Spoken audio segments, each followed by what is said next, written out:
Good evening. Welcome to my channel English with RCM sir. Today our topic is use of having. Use of having অর্থাৎ having এর ব্যবহার। আমরা এই having এর ব্যবহারটা নিয়ে অনেককেই দেখি কনফিউজড হতে। তাই আজকে আমার choiceable topic is use of having অর্থাৎ হ্যাভিং এর ব্যবহার। সো লেটস সি হ্যাভিং এর ব্যবহার। Number one, having lost my কি।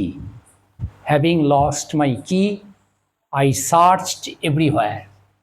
First sentence is this: having lost my key, having lost my key, আমার চাবিটা হারিয়ে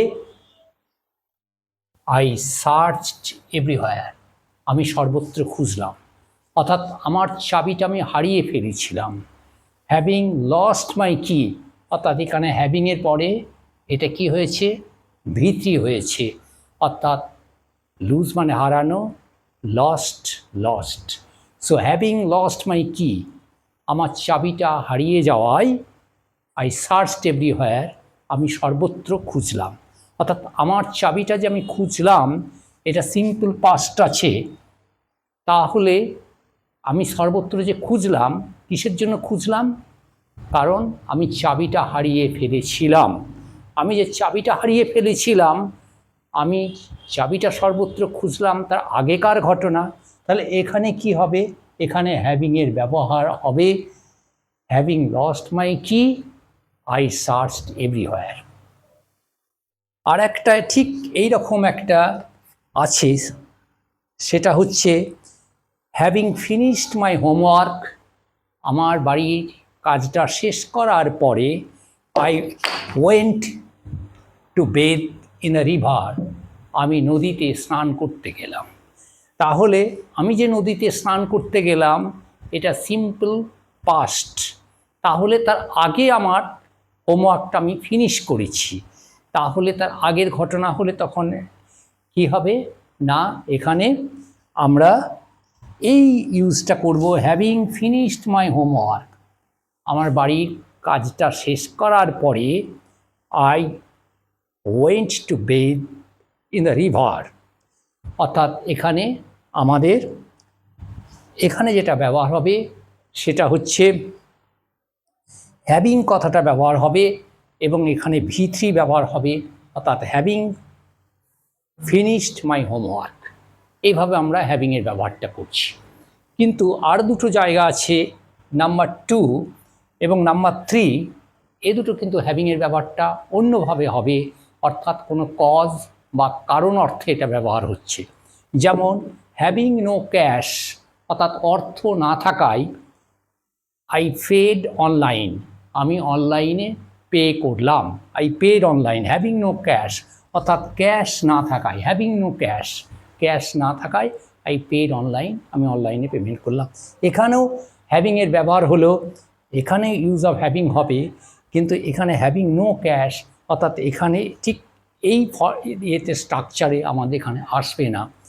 আবার নেক্সট একটা আছে হ্যাভিং আ হেডেক, অর্থাৎ মাথা ধরায়, হ্যাভিং এ হেডেক মাথা ধরায়, having a headache I took some rest, আমি কিছুটা বিশ্রাম নিলাম, অর্থাৎ আই টুক সাম রেস্ট, এগুলো সব সিম্পল পাস্ট হলো।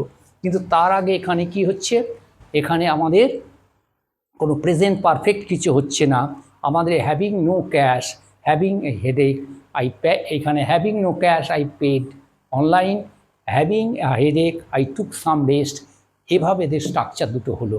অর্থাৎ এই দুটো আমরা কারণ অর্থে, অর্থাৎ কজ অর্থে এই দুটোর ব্যবহার হলো হ্যাভিংয়ের। অর্থাৎ হ্যাভিং নো ক্যাশ, অর্থ না থাকায় আই পেড অনলাইন, অনলাইনে পেমেন্ট করলাম বা পে করলাম।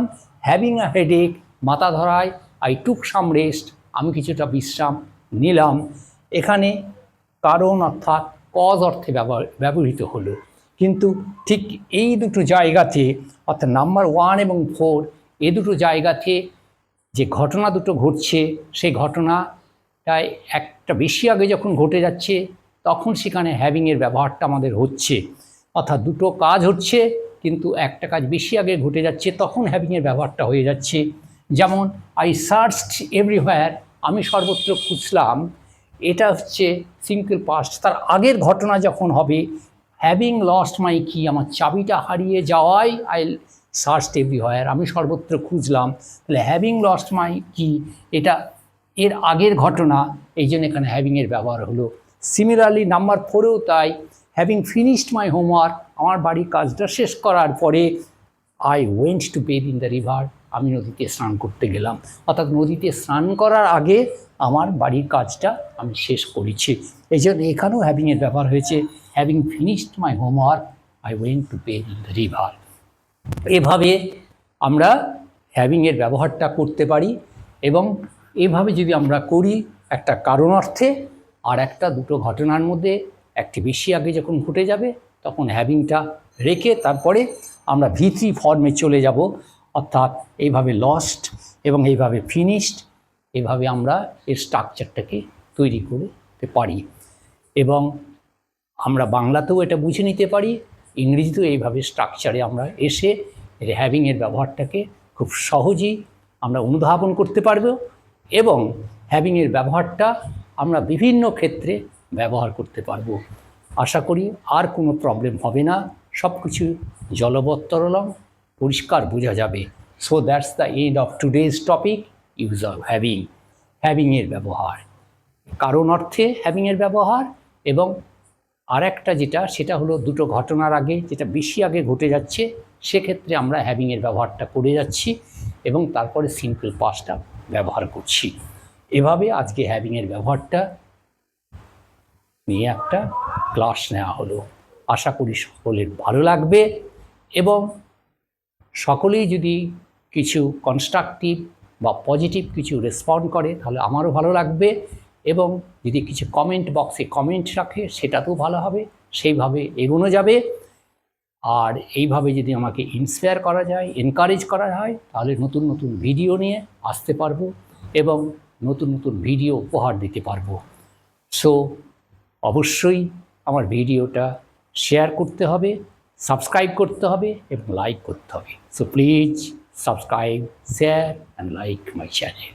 C you again in the next day with new video. Goodbye all.